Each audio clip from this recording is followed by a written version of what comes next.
handle cuts and anything like that. And then there's another way of looking at democracy. Another way. The party in power, and that is a minority, but the minority may be nearly as big as the party in power. And yet the party in power have got all the say in the minority. No, pooh-pooh, the so-called minority, which may not be part of a minority in this country. But that's the type of democracy we've got there. And there's another way of looking at democracy. In a democracy, you always got to take sides. You've got to take sides. You can't say, I don't know about that subject, even if you don't know. And if you say, you don't know about it, the government will say, look, you're either for us or against us. And if you don't know, you must be against us. And the opposition the same. And you've got this. And it is unjust, because there are many things that I don't know, that I couldn't make decisions on. And that is it. Well, let's look at democracy too. Look at Africa. It failed in Africa for the same reason. And other countries. But let me show you, by magic, how this new form of government works. Now, I said I'm going to show you by some magic what this new form of government. But let me show you what I go to do first. First I go to take this empty hat, I place it on the table there. And I go to take these balls one at a time and place them in the hat. But I don't think you're going to see me do it.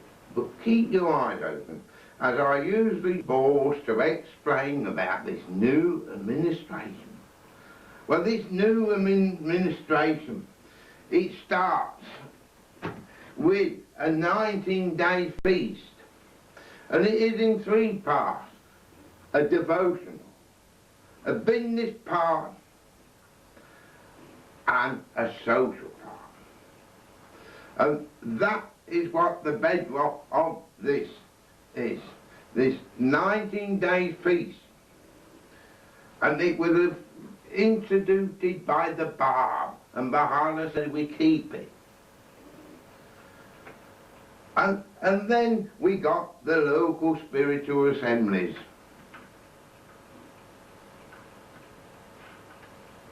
The local spiritual assemblies. And these local spiritual assemblies are elected by all the adult believers, 9 members to serve. If there is only 9, then there are no elections. But there is no canvassing in any of the Baha'i election. No canvassing whatsoever. And, of course, they run the local community.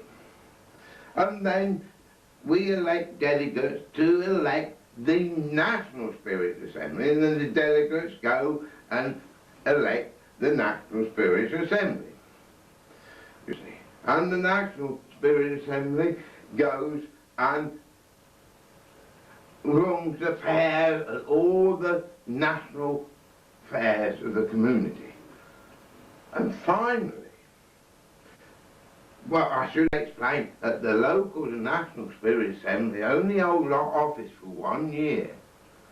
But every 5 years, all the National Spirit Assembly go to the Holy Land in Haifa, and they elect the Universal House of Justice, which governs the fair of all the Baha'is in the world, you see. And that's how it works. But the Baha'i faith is unique. It's not run from the Universal House of Justice down, it runs from the bottom upwards. And by the way, did you see me put these in the hat? There we find we had the 19-day feast, and that is the bedrock. We start, and it goes up to the national, local Spirit Assembly, I should say, and then to the National Spirit Assembly, and finally to the universal house of justice. And you may say, well, how did all these things come about over the years? Well, let me show you. Let me show you. I said I'd tell you how it started. Well, it started with a man called Abraham. Abraham, he taught that there was only one God, though his father made many idols. And the people laughed and mocked Abraham, and Abraham was mocked and sent away in exile. He went here and there, but he taught the one God. And God said to Abraham, well, let me show you, let me use this tip. God said to Abraham, from thy seeds shall come great nations. From thy seeds shall come great things. And from the seed of Abraham came Krishna, the founder of the Hindu religion. And then again from the seed of Abraham came Buddha, the founder of the Buddhist faith. And again from the seed of Abraham came Moses, who led the people across the wilderness to the promised land, who brought Judaism.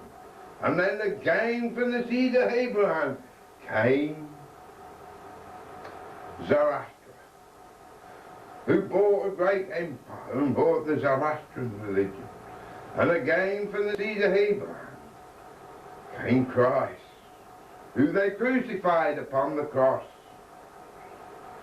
And then the seed of Abraham again came Muhammad, the Prophet Muhammad that brought Islam.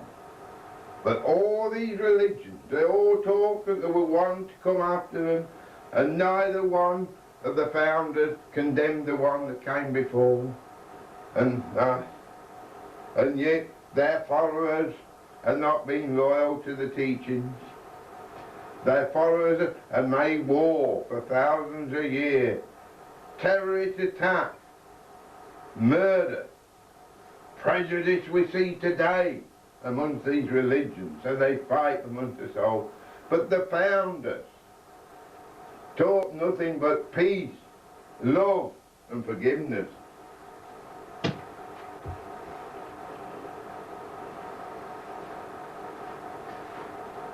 And then, but because all these came from the seed of Abraham, but God said to Abraham, in the last day, from thy seeds shall come the one that will unite all, and Baha'i has come to unite all the religions into one. The Messiah for this day has brought unity and peace, will bring unity and peace.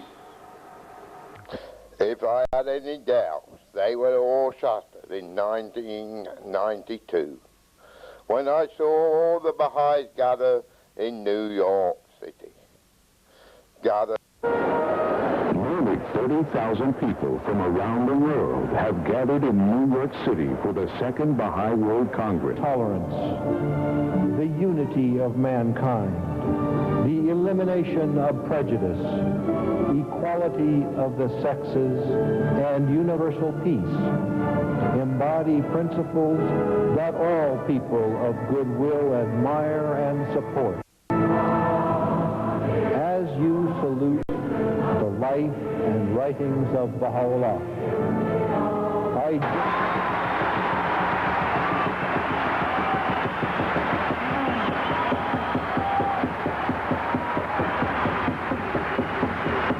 Baha'i faith, an independent world religion with adherents in virtually every country. The Baha'i world is a cross-section of humanity. It comprises members living in more than 90,000 localities in 155 countries, men and women of various religious and ethnic origins. More than 2,100 ethnic groups and tribes are represented. 30,000 Baha'is have gathered in New York City to commemorate the 100th anniversary of the passing of Baha'u'llah, prophet founder of the Baha'i faith. And it is recorded in the book of Isaiah, and it shall come to pass in the last days that the mountain of the Lord house shall be established in the top of the mountains, and shall be exalted above the hills, and all nations shall flow unto it. And many people shall go and say, Come ye, let us go up to the mountain of the Lord, to the house of God of Jacob, and he will teach us of his ways, and we will walk in his path. And he shall judge amongst the nations, and shall rebuke many people. And they shall beat their swords into plowshare, and their spears into pruning up. Nation shall not lift up sword against nation, neither shall they learn war any more. And finally have I turned toward the Holy Land, and see on Mount Carmel the universal house of justice, the house of Jacob that Isaiah spoke of, where the law will come forth. And already it is beginning to come forth. The last stronghold of mankind, the last refuge, as more and more people turn towards it, as they see the world crumbling around them. And as the law come forth, it will be exalted above the world. This video is dedicated to the late Mr. John Long, who has given me advice, encouragement and help in making it.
The white flag!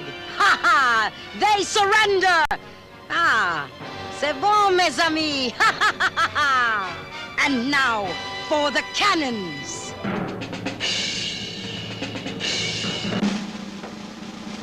Capitan, it is Lucia. She has taken the French ship. Ah, what's this? Zorro! He kept his word. He will save my cannons. When he comes ashore, Zorro will be a hero. Yes, he certainly will. And he will also be under arrest, eh? Fetch the Governor General.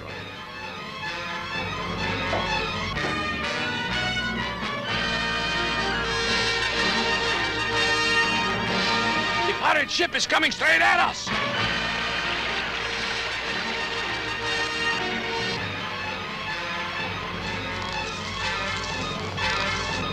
Turn the wheel! Come about! Come about!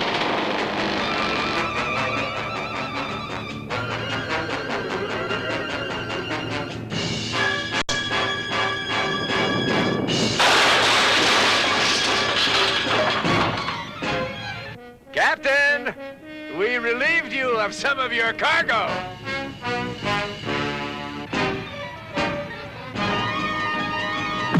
Those cannons are Captain Ramon's. You'll hear from him. And now, Lucia, shall we see to your new furnishings? I shall be delighted, senor.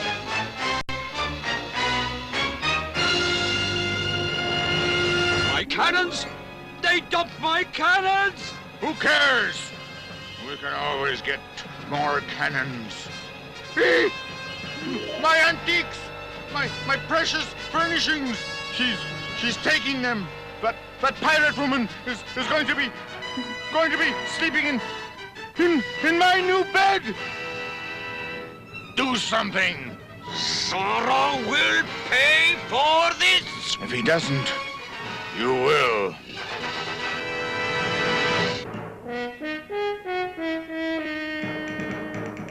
I'll have the most luxurious captain's quarters on the coast. Cast off! Oh!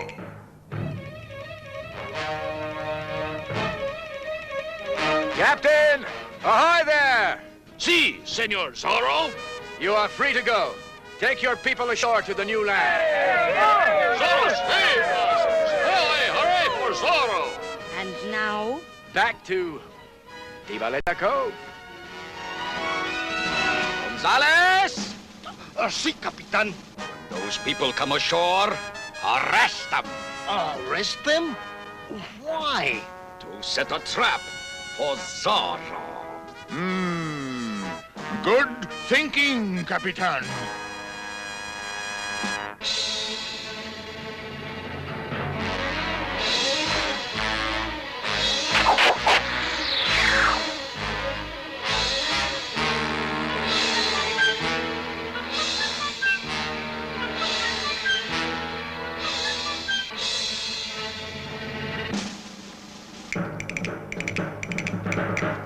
No doubt, Gonzales. Zorro will try to sneak in here. Try some trick. Keep alert to every sound, every... It couldn't be. Just like that. I think Capitan Zorro is angry. To arms!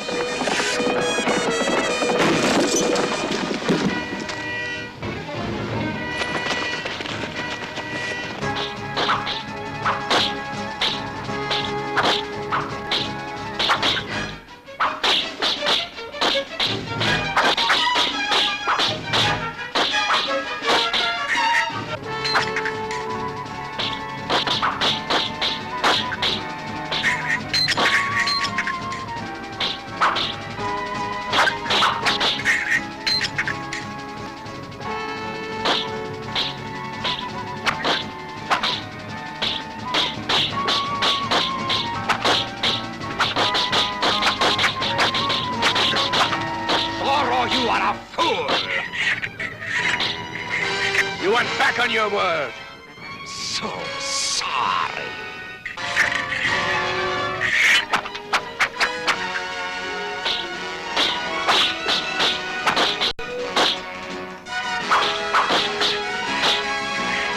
against the immigrants. Never! We'll be in prison with them.